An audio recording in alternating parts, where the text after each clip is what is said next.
And with that, friends, as always, this time on a Wednesday, we welcome you into the One Giant Podcast where I am Adam Armbrecht and he is the healthy, the wealthy, and the wise Mr. Andrew Makowitz. How are we, sir?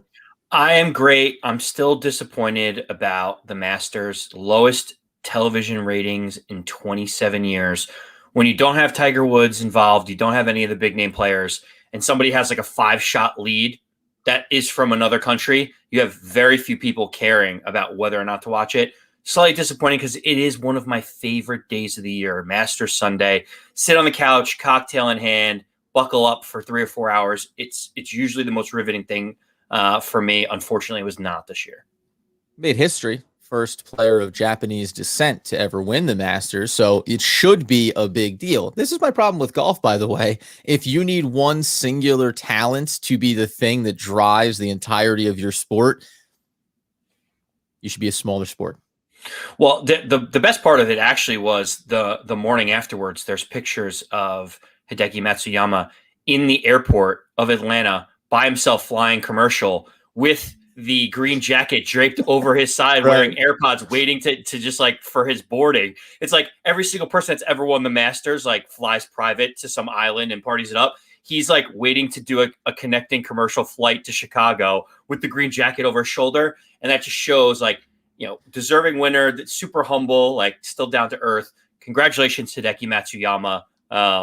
I'll still always love the Masters. And another bad look. Where's Phil, buying a first-class ticket for the latest green jacket wear, right? Why they couldn't take up a collection for the kid after the Masters? Good Lord. There's so many issues. And really, we all know golf's not fun. Although actually, I will, don't worry about it. Let's move on from that because I've had waffling opinions on golf over the years. And, quite frankly, I don't think anyone really cares here on the One Giant Podcast. Let's get into the meat and potatoes of this beast here. Last time we were on, or I was on, flew solo, covered some wide receivers for the New York Football Giants after the first round, options that they may want to look at. And we're going to try to do more of that, obviously, ahead of the draft on the 29th of April, coming up just a couple weeks away now. But some news broke here that ruffled Andy's feathers, I guess we could say. This came across the wire. And it seems like maybe you want to check the receipts on this a little bit because John Connor signed a contract with the Arizona Cardinals, and this just set Andy Makowitz's world afire because of the contract size, the behemoth contract that we gave out as the New York Football Giants, and the bargain bin shopping that the Cardinals did for Connors. This just reopens a little wound that finally just healed, which was the Giants early in free agency before we knew if Leonard Williams was going back. We hear Dalvin Tomlinson isn't going to get re-signed. Our first big free agent splash is signing Devontae Booker to a 1-year, $2.75 million deal, almost $3 million with some incentives potentially. And we're wondering, why on earth are we paying $3 million to a backup running back in his late 20s? Adam likes the signing, still to this day, defends it. But this illustration of James Conner signing this late in the proceedings of free agency for less than half of what the cap hit is going to be for Devontae Booker, to me, just illustrates how poor the move was to be able to sign Devontae Booker. And listen, I'm going to be just as critical about this signing because we're talking about $1.5 million here or there, which in the grand scheme of things may seem insignificant, but we lauded and praised the Giants for getting, Isaac Yedem to bring his cap hit down $1 million, $1.5 million to free up more space. So if we're going to laud the Giants and applaud them for making some of these smaller moves and get smart, we have to be critical and objective on the other end when they make poor signings when you look at how free agency plays out. Well, it's funny because that's almost my explanation why it doesn't matter at all. The Giants made so many other ancillary moves around bringing down contract numbers and making cap room in other spaces that it affords you to, at the start of free agency, say, we really like Devontae Booker. We like the way he fits our system. We like that for a guy who is 29 years old, which isn't the ideal age, right, for running backs, obviously, as we know, but he's not a guy that has a lot of tread on the tires. So he's a relatively young 29 for the workload that he's had. Unlike a guy like Connor, who when healthy had been tried to be given the primary role with the Pittsburgh Steelers and consistently suffered injuries and got dinged up. So listen, number to number, because if you go and look at their stats, by the way, they're basically exactly the same on average. So, so if you go by that metric, you're going to be able to sit there and say, so why is this a little bit higher? Why are we talking about 3 million? Why aren't we talking about closer to 1.25 or 1.5 million? But I think the Giants are looking at a durability factor. I think they're looking at consistency. The special teams element that they like that they get from Booker is an extra added bonus as well. So there's value in there that I think that the Giants saw. And I think, again, you probably 100%, you could have waited to see how the market formed around the running back position. Maybe it's thankfully the Giants accomplished everything they did in free agency. So you can look back at it and say, hey, you jumped out there quick. You brought in this running back just to make sure you had him. And the other piece would be, there has to be a reason why Connor signed at this point of the offseason for that amount of money with the Cardinals. There wasn't a market for him. So the league agrees that he's not worth any more than that. I would, in another, in a parallel universe, I would have liked to have seen what the market was for Booker if he sat out there. Would he be in the same spot as Connor was before he signed with Arizona? Is probably the way you get to the root of it. Yeah, and listen, I don't mind Devontae Booker, the player. That's the whole point of all this. Like, I'm happy he's a Giant. It just feels like we prematurely spent on a running back when everyone else in the market was basically like, no, we're not going to overpay for running backs because we know they're interchangeable. And the prime example is, Devontae Booker is going to be 29 years old when he has his first snap for the Giants. At 29 years old, he signed the largest salary cap hit number of anyone his age or older at the running back position. And that's with the Giants having an all-pro, all-world running back starting in front of him. So you kind of scratch your head. And then you look at, to your point, some of the stats. James Conner is 3 or 4 years younger than Devontae Booker. He has more average yards per carry. He has more catches, so he can catch the ball out of the backfield. He has more rushing yards and more touchdowns than Devontae Booker, and he's 4 years younger. So for me, it's just an illustration to say, sometimes we get it right, sometimes we get it wrong. Seeing someone like James Conner sign when we know even guys like Le'Veon Bell, Todd Gurley, Duke Johnson, TJ Yeldon are all still out there and they're going to sign veteran minimum deals, it felt like we kind of jumped the gun to secure a 29-year-old backup running back for more than what the veteran minimum was. Yeah, and I do also, just as a closing thought, wonder how it works inside the room for the Giants now, right? So much of because I feel like it's easy to look at it and go, boy, that Dave Gettleman, he sure loves to pay that money for those veteran running backs, right? And I just wonder now, with Joe Judge and you have Jason Garrett in the room, when you're having these conversations, what's the consensus, right? Do they say, hey, we want to go get this guy? And everyone says, yeah. And they go, what do you think he's worth? And they go, that's I guess all relative, I suppose. I didn't really think about the price tag. I'm just in there shopping. I pick up a shirt. It's Hawaiian patterned, and I go on my merry way. So yeah, overall, obviously not the biggest deal in the world, but have some fun here on a Wednesday to start things off. We'll see if Andy can bring himself back down to neutral before the season really gets underway. We move on from there though, and Kim Jones has really broke some news here. I don't know if you guys know this, but the Giants would prefer to get a really good player at 11. That's where they stand. It's unbelievable, Adam. It's unbelievable. At 11, they're identifying some key, really good players, maybe like top 10 to 12 players in the draft. Is that what we're going with here? In that range. So Kim Jones came out and said a specific list of targets. Well, we're going to go here because I think we actually bounce a little bit different on perspectives here. Listed within that group was Ojulari, Parsons, Slater, Surtain, Waddle, and also Pay. When you look at that group, beyond the initial take of, right, somebody around 11? Sounds good. But do you take anything away from that? Because I actually have a couple of different angles here that I think are at least worth noting, both just from a draft overall and then specifically for the Giants. I have 3 takeaways from this, which I didn't. Hello. I thought I can only get fired up about Devontae Booker. Who knew that I was getting fired up 2 weeks out from the draft on some reporting of players they might be interested in. The first thing was, well, yes, obviously the Giants are interested in the top 15 players that are non-quarterbacks in this draft. Like, the Giants are not in need of a quarterback, so 4 or 5 of those quarterbacks could go off the board. So the Giants are interested in all position players between A and Z that fall into that top 15. So yes, I can understand that. The second thing that I find fascinating in this whole thing is, we're getting to the point during the draft where now you basically have to throw up smoke signals to every other team to indicate that you're in on every single player. because you want to make your pick as valuable as possible. If people know that you are not in on Patrick Surtain because you have Adoree Jackson, James Bradbury, Darnay Holmes, Sam Beal, and you have a bunch of different guys in the secondary that can kind of interchange in this, then why, if someone really thinks that he's a game-changing cornerback, wouldn't they just wait to the next team and trade up, behind the Giants? So that was my second thought. And the third thought is like Ojulari rising up all of these boards is a really interesting phenomenon. Like, he was considered a late first round, early second round pick, like when he stopped touching footballs or putting his fingers down on the ground and tackling people. And now all of a sudden he's rising up to like the Giants could take him at 11.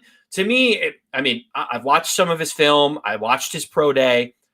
To me, it's shocking that if the Giants aren't trading out of that position, that they would go ahead and select someone like Ojulari if Slater and Waddle and all these other big-time positional players are available at 11.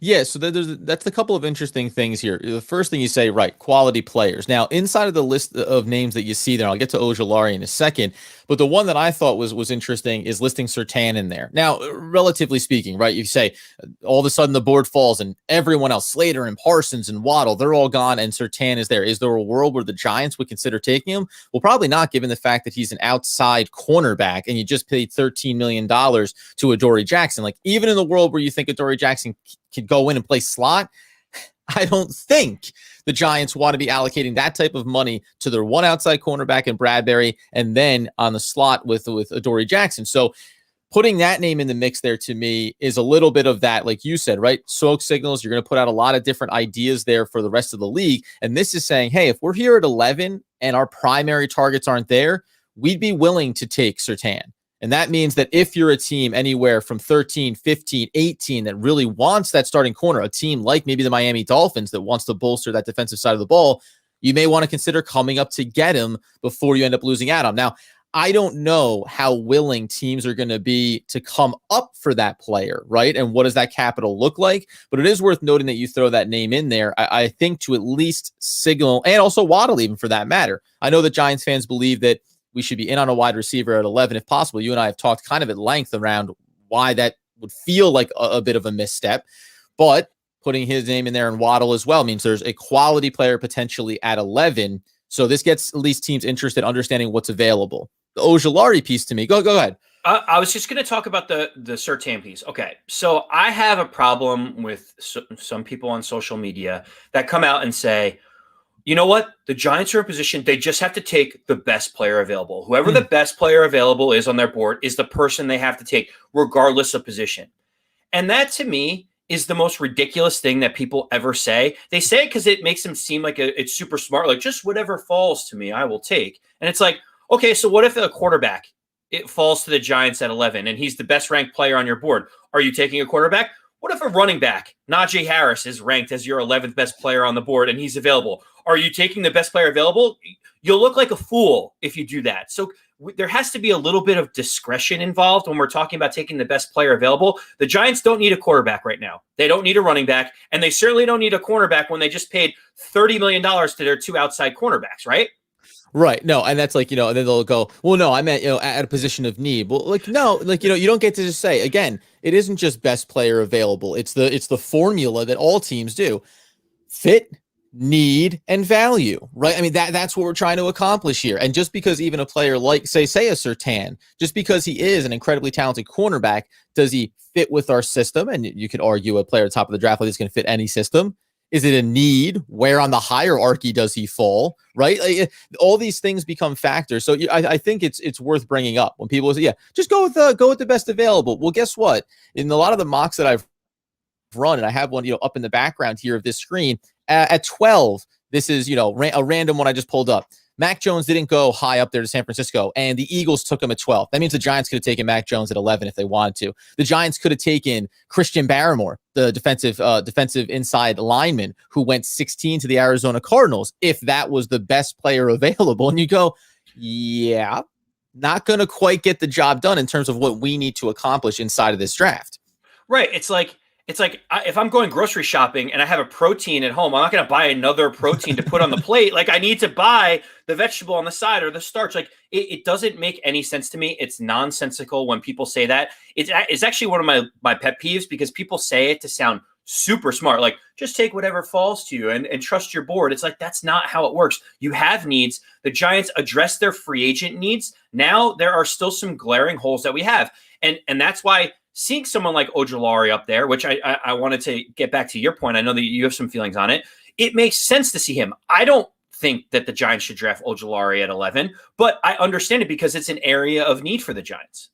Now, when you look at these two players, Parsons and Ojulari, Parsons is listed as a linebacker on a lot of big boards because the theory is when you draft him, he's going to start as an inside linebacker on first and second downs, and then you'll be able to flex him out on third downs onto the edge and get after the quarterback. But that the best thing he's going to be suited to do really well first is going to be inside linebacker play, dropping back in coverage. And that's not a knock on him, by the way, but that is just the way that he gets looked at by scouts. Flip it, Ojulari is looked at. This is a dude that has the speed, the quickness around the edge. He can also stand up and pick up a tight end going into coverage, etc.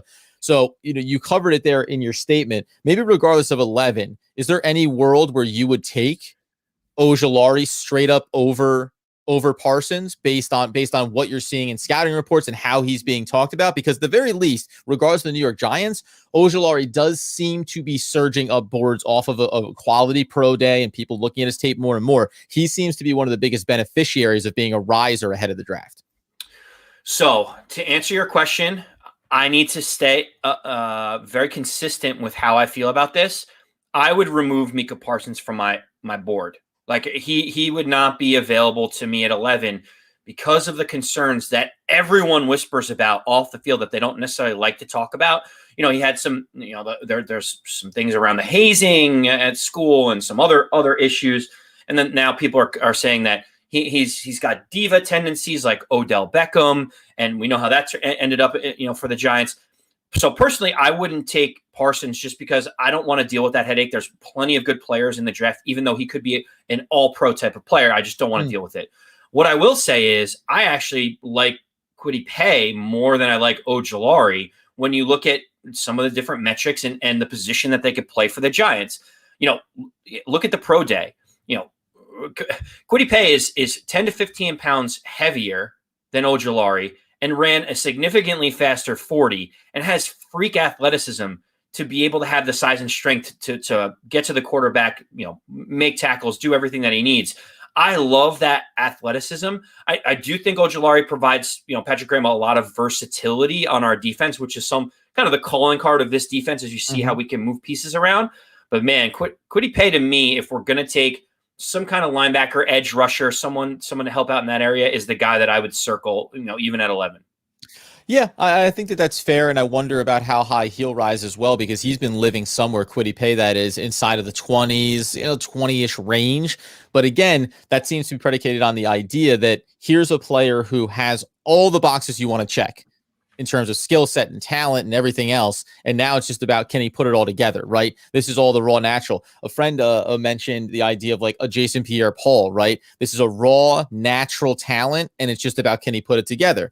JPP ended up suffering injuries. That's really what, quote unquote derailed. And then he was able to get back on track, obviously, and win another championship with the Tampa Bay Buccaneers. But that's the type of talent that Kwity Paye is regarded as. And to your point, it's hard to shift a little bit because when you look at a guy like Ojulari, like Parsons even too, and you talk about them getting out on the edge and getting after the quarterback, it's such a different look than the traditional players that you think about, those and in Giants history, right? Think about the Justin Tucks of the world, the Michael Strahans of the world, right? Some of the bigger boys that really have gotten the job for us done in terms of getting after the quarterback. So it is a bit of a shift, and I do like Kwity Paye. The thing that I wanted to kind of assert here, though, is I've gone through these mock drafts a number of times, and you say, okay, you're there at 11. And to your point, for both, I think from a character standpoint, maybe the Giants are going to want to stay away from Parsons. That could open up an opportunity for a trade if somebody really values him on the defensive side of the ball at the top of the draft. That would be great. But even if you can't, I think that the Giants should be in a world where if Slater is there at 11, and I've moved around on this a few times, but if Slater is there I like it because now Vera Tucker is starting to get those rumblings in the back end of the first round. Maybe by the mid-20s, he's going to be gone, maybe even a little bit earlier, depending on who pushes the button when as far as the need. So I would lock up Slater. And then if it's me, I personally, I think the Giants should be in consideration to trade back into the first round, regardless of if they trade down from 11 or not. There's a world where you could, at 11, take a player like Rashawn Slater. We obviously know he's going to plug in immediately and be a starter on the offensive line. You can get yourself back into the 20 kind of range in the first round, taking your second and third round picks probably and getting yourself back up there for a team that's willing to move out. And to your point about Kwity Paye or Ojulari, I've run the mocks where at 20, trading back with the Chicago Bears, you could either take at that point Ojulari or Kwity Paye. And now you're going to end up finding yourself all the way back at 116 in the fourth round by the time you pick again. And we can talk about the need at wide receiver and what that's going to look like. But if it's me, I have two big boxes to check. It's my offensive line at the right guard, and it's getting after the quarterback. And if I can move heaven and earth to get myself two top 20, top 25 talents to plug into this roster, I'm really not worried about what else I lose, quote unquote, on the back end. I'll deal with that later. I'll find other weapons and other things that I need to fill. These are two talented players that can make big impacts on both sides of the ball for New York. It's funny, Adam, because I could not agree with you more on your sentiment on this. And there's another wrinkle in the reason why that I feel passionately the way that you do, whether it's to move back up into the first round, late first round, or it's packaging up some assets to come back into the second round after you make your first two picks. The Giants should take some of their assets, whether they trade a little bit back at 11 and accumulate picks or not. They should be thinking, how do we package up some of our later picks and move forward? And the reason why is, one, consolidation of talent, but two, if you look at the Giants 53-man roster, which we went down in one of our previous episodes, the Giants don't have that many open positions for draft picks. Like there's a world where our 6th and 7th round picks don't make the roster. So like we're just picking people, throwing some darts at the wall and hoping that they stick.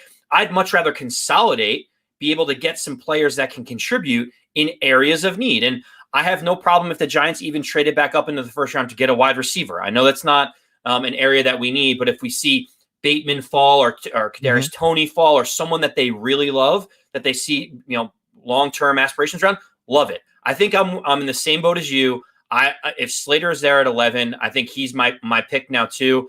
I wouldn't be upset with Waddle if they decided to address by moving back up or early second round some kind of offensive lineman, interior lineman. But I'm with you. I think they need to take all those picks, put them together, and be able to move up forward because they just don't need all of those draft picks at the end to fill out this roster. Well, and it's interesting too, because, and you mentioned about maybe even taking Waddle there early, right? When you start to look through some of these picks, and we'll start to wrap up our Wednesday edition here, but when you start to look at some of these picks, you really have to consider, and I want to address something coming on over on our YouTube channel as well, because we got Jersey Life 86. How are you, sir? Batting around some questions for us.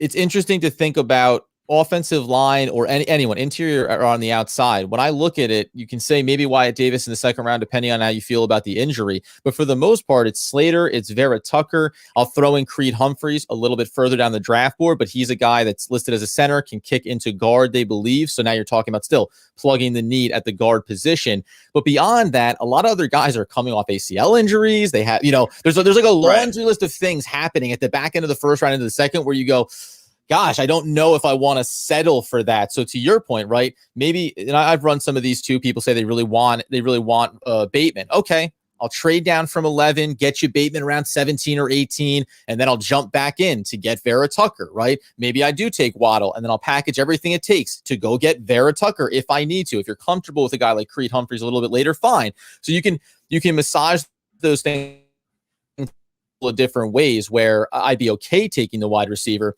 But as we mentioned here, I just wanted to say that a shout out over on the YouTube where Jersey Life is asking, how is wide receiver something that we don't need? And I went in, and by the way, because you were mentioning other guys where you could look, if you go and watch the previous video here on the YouTube channel, you'll see Diami Brown is an option. Amon-Ra St. Brown is an option. Tylan Wallace is an option. Those are guys that are going to be available in the 2nd to 4th round range for the Giants that I think can be dynamic playmakers. So it doesn't mean that we don't want to add somebody into the group, but no, in the hierarchy of needs, he falls down, that position has to fall down the list at least a little bit based on what the board tells you. So when you say, why don't we need wide receiver?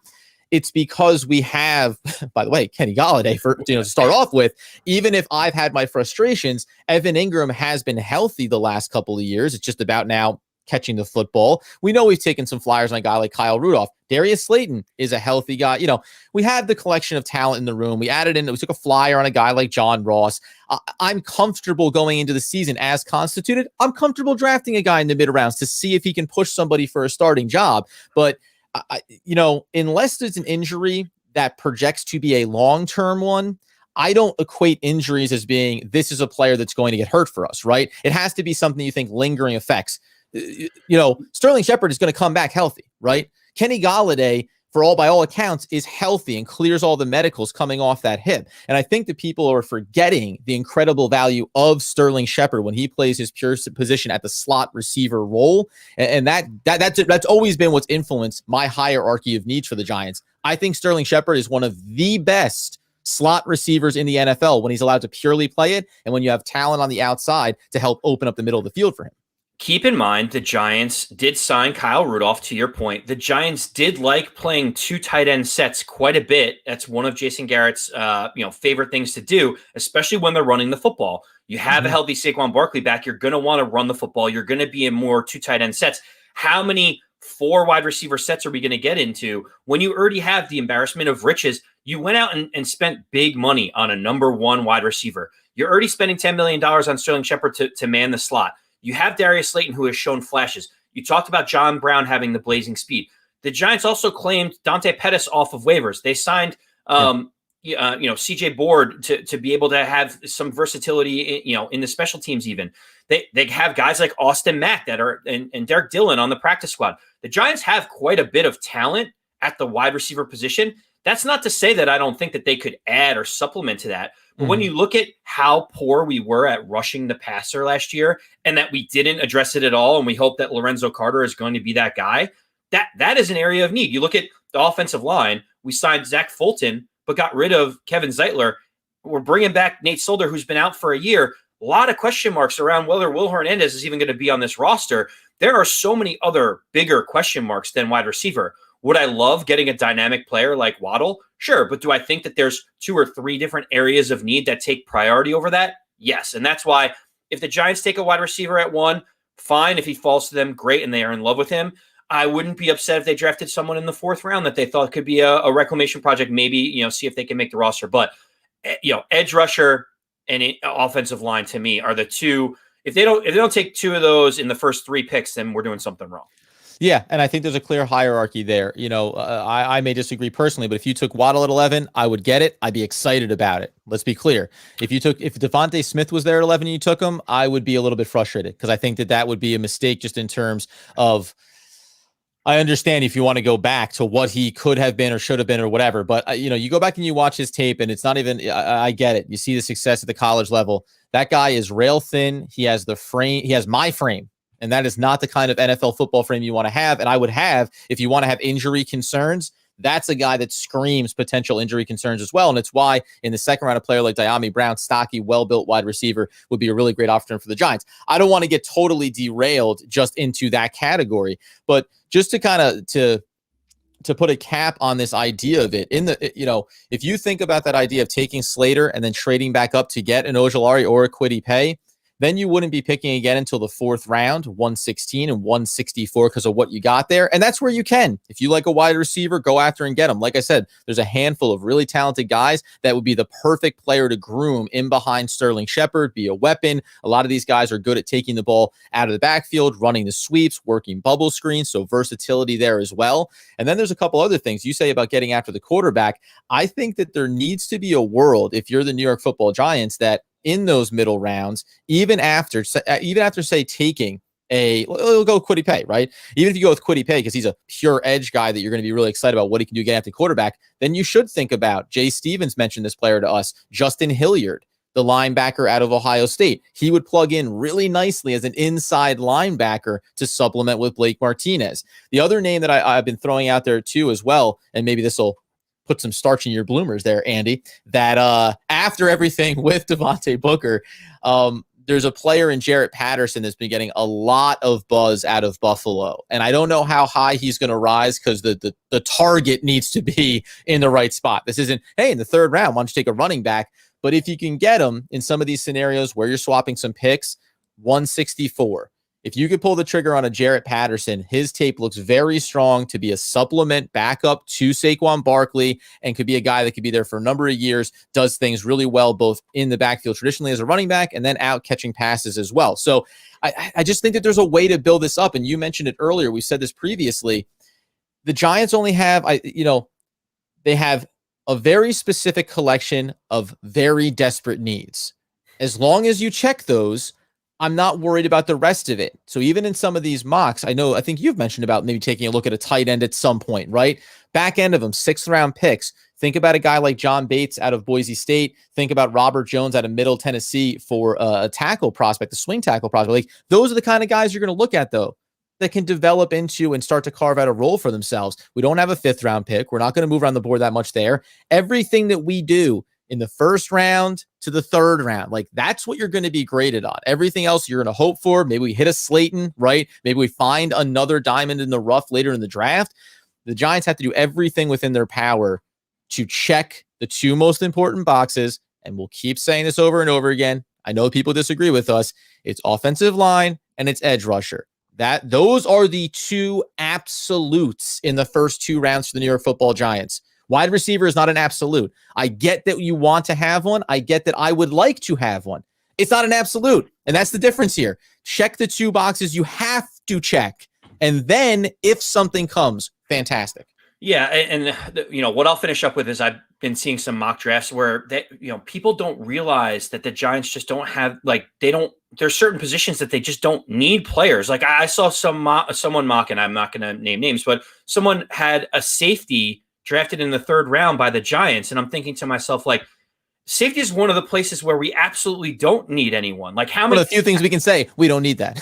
Like, we don't need it. Even if he's like the best player available thing on your board, it's like, we don't need that. We might not even have a roster spot. And also, if we like that person that much and we carry them, then we're depleting another area where we just can't carry a player on our 53-man roster. It's the same thing with, we talked about defensive tackle. Like, we're pretty set right now in our defensive tackle room with what we have. And so seeing a defensive tackle drafted in the 2nd or the 3rd round, you're like, where are they going to go? What are they going to do? There are areas of need. The Giants have specific holes that that they're going to have to fill. One is clearly on the offensive line. One is clearly in the linebacking room. They may have a wide receiver spot. And then other than that, there's maybe a couple of guys that are going to struggle to be able to make the roster if you draft them in the 6th or 7th round.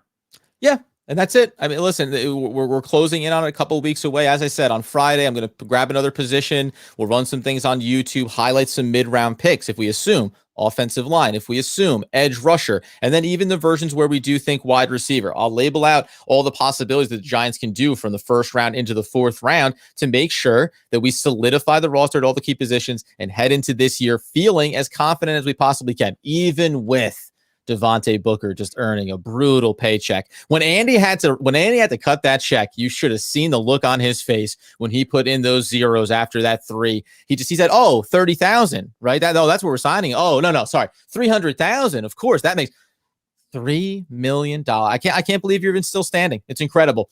You can follow us on social media, One Giant Podcast, obviously on YouTube, where we're live streaming 2, sometimes even 3 days a week. I'm doing those mock drafts on the side over there as well. Hashtag OGP. Get after us. We want to hear from you. Jersey Life. Appreciate you getting on the conversation. Keep coming back, man. We like the chatter. Until next time, as Andy Makowitz wants, needs, and demands that you know. As always, let's go Big Blue. Yes, sir.